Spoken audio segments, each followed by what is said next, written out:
এখন দর্শক আপনারা দেখবেন 80 বছরের এক বৃদ্ধ দাদা, সে কেন কাজ করতেছে এখন আপনারা শুনবেন তার কাছে বিস্তারিত।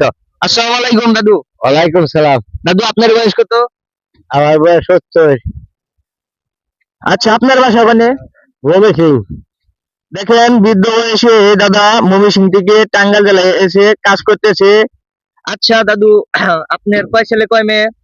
2 ছেলে 2 মেয়ে। আপনার ছেলে কি করে? এই কামকাজি করে। আপনার সংসার কেমন চলছে বর্তমান? সংসার তো অভাবী। এখন আপনাদের এই পারিশ্রমিক কত দিলে ভালো হয়?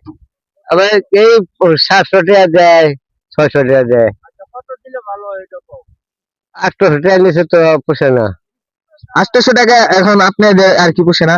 হ্যালো দর্শক, আপনারা এই দাদুর কাছে শুনতে পারলেন তাদের পারিশ্রমিক যদি 800 থেকে 900 টাকা করা হয় তাহলে তাদের জন্য এটাই মানে আর কি ভালো।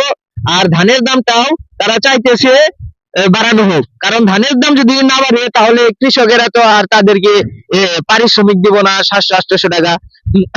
যদি ধানের দাম 1500 থেকে 1600 টাকা মন করা হয় তাহলে এই দরিদ্র কৃষকদেরকেও জমিওয়ালারা যারা ধান বুনছে তারা পারিশ্রমিক দিবে 1000 টাকা মতো। এখন বাণিজ্য মন্ত্রীর কাছে এদের সবার একটাই দাবি, ধানের দাম বাড়ানো হোক। ধানের দাম বাড়লে এদের পারিশ্রমিকও 900 থেকে 1000 টাকা করা হবে।